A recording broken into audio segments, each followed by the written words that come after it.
Hey everyone, it's Kelly. I am back today with a new 12 by 12 scrapbook layout for the Shimmerz Paints design team.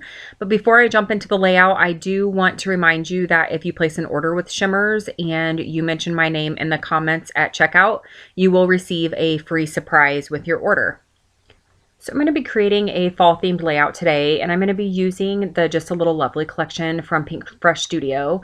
And I wanted to create my own die cuts for the layout that I'm going to be creating today. So I'm starting out with just some cheap watercolor paper. This is just a cheap brand that I purchased at Michael's.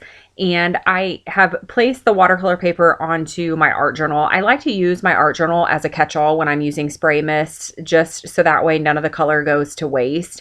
It's not going to look like much on the background of that art journal now, but I can use it as a starting point when I decide that I want to create my journal. So I'm going to create 3 different watercolor panels, and I am showing you the colors here, but I know it's moving very fast. I'm going to go ahead and list off the colors for you, and then I will also have them linked in the blog post, which I will link in the description box below the video if you happen to be watching this video on YouTube. And I started out with the purple panel, and I used the Rip Van Periwinkle Vibes, Princess Vibes, and Plum Pudding Spritz. Now I'm creating a blue panel, and I am mixing in a little bit of those purple colors as well. But the blue colors that I used were Frostbite Vibes, Cold as Ice Vibes, and I'm also going to bring in some Lapis Dance Creamies. I will create a pinkish, orangish panel as well. And for the yellows, I use Lil Yellow School Bus Colorings, Sunset Strip Vibes, Mandarin Mai Tai colorings, and then the pink colors that I mix in are Sweetheart Vibes and Cotton Candy Spritz. So as you can see, I'm just adding color to each of these panels, just getting the amount of coverage that I think that I'll need. And then I'm bringing in a wet paintbrush and mixing those colors together. Now, if the colors didn't blend quite how I was wanting, I would just mist some clean water onto the panel just to help it blend and move a little bit more. And I was really happy with how these turned out. I did not have to add a whole lot of the mists or the paints to get the saturation that I was looking for.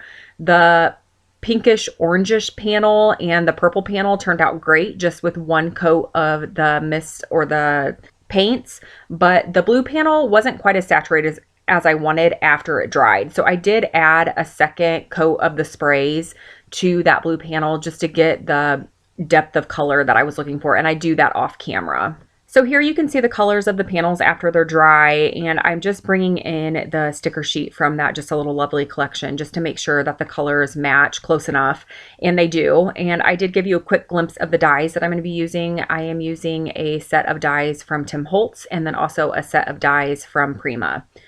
So this is the photo that I'm going to be using. This is a picture that I actually took last week of my dog. We were raking leaves in the backyard, and every time I would rake up a pile of leaves, he would wander over and lay down in the pile of leaves. I really think he thought that I was making a bed for him because he would just lay there. He was perfectly content and totally carefree and happy, and it was just such a sweet picture. And he really matched the leaves really well. The leaves were not a very pretty color. They were kind of a dirty brown color, and then he is a very pretty brindle, so he blended in with the leaves very, very well, and I just thought it was a super sweet picture. He was looking right at me when I snapped it. So I enlarged it in Photoshop, and I knew that I wanted to create a circular photo, so I used my Cricut and cut out a 6-inch circle in the center of this pattern paper from the Just a Little Lovely collection. And then I also printed my photo very large. So the photo is printed at 7 inches because I knew I wanted to cover up a little bit of the photo with that pattern paper. And now I'm just trying to figure out how I want to position these leaves on the background. At first I thought I would just have them scattered all around the background, but it just looked too messy. It looked like there really wasn't any thought process behind how I was putting them on there. They just felt really random, and I wasn't sure how else I was going to embellish. And I am a huge fan of wreaths right now, so I thought, well, maybe I can try that. So I made a large circle with the leaves around the photo, and I'm pretty happy with how that turned out. So I'm going to go ahead and start working on adhering those down, and I did use just a little bit of liquid adhesive to adhere those into place.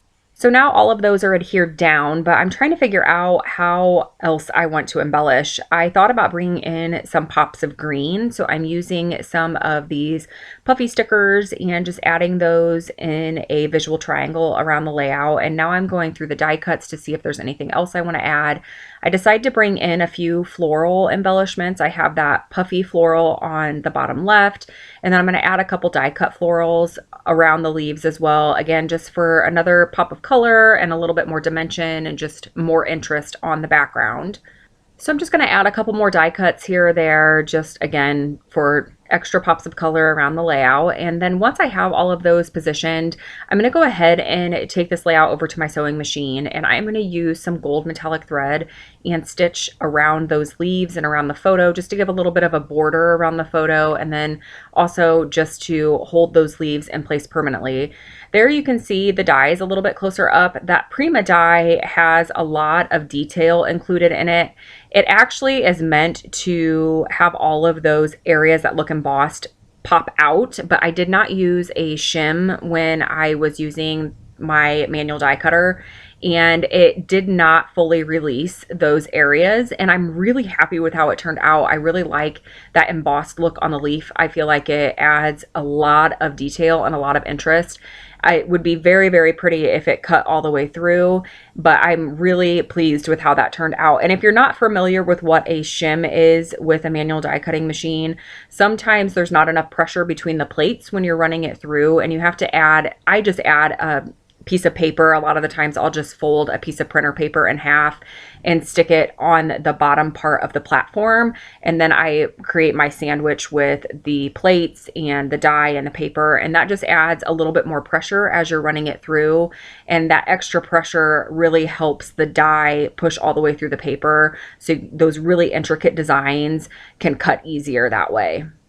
So now comes time for the title, and titles always seem to be my biggest struggle when I'm creating a layout next to journaling. Journaling is absolutely my biggest struggle. I never know where to put it. I never know what to say. So here I'm trying to figure out what to do. I really like it when collections include these phrases that are large enough to use as titles. But the problem I was running into with this layout is everything that I was placing on the layout was just blending into the background because those colors that I used matched this collection so well. So I decided to go with this word carefree, and I remembered from a previous layout that Missy Wooden had made that she took one of these, I think it was from this collection. She took one of these words and she put it on a piece of vellum and then fussy cut it out, and just adding that vellum just adds a little bit of a barrier between the background and the title and just helps it stand out just a little bit more. So I was so happy that I remembered that because I really wanted to use that word carefree because he absolutely is carefree. And I'm so glad that he is. My sweet dog, he was a shelter dog. We adopted him and his litter mate, and they were older when we got them. They thought they were around a year old. So they were large dogs when we got them. And I know that they did not have the best start to life and then the stress from being in the shelter, but now they are so spoiled. All of the animals that live at our house are so spoiled. So I'm so glad that he can have this carefree life with us in our home. So I am going to use some journaling strips from one of the die cuts. And this was actually a full die cut. It was on a rectangular piece of paper or it was on a square, but I really liked the sentiment. It really fit with what the feel of the layout was, and I can't read it on my editing screen here, but you will see some close-ups of it at the end of the video, but it just fit really well with what the layout was all about. So I just cut that die cut apart. I just cut those words into strips, and then I used my Xyron sticker maker to add adhesive behind them, and then I'm going to add it just like I would journaling to the layout. So I'm still working on embellishing. I thought about adding in another one of those phrase stickers, but the pink was a little bit richer than the pinks I have on the layout. So I decided against that. I did add in some epoxy stickers and some enamel dots, and I did add the word guy underneath the word carefree. And I just used some of the tiny alpha stickers that come with this collection. So now I'm just going to bring it a little bit closer to the camera so you can see it in a little bit more detail. There you can see the journaling, and it will be in a still shot at the end of the video as well. But I'm really happy with how this turned out. I really love the dyes that I used, and the colors match this collection so, so well. And this is absolutely one of my favorite collections that has been released recently. I just absolutely love the watercolor look that this collection has. And then when you pair it with the Shimmerz paints, it just makes it even more beautiful. So here are the still shots. Again, I will post a link in the description box below if you're interested in heading over to the blog to check out all of the paints and the colors that I used for this layout. I will be back again soon with a new layout and process video, and I do want to thank you all so much for watching.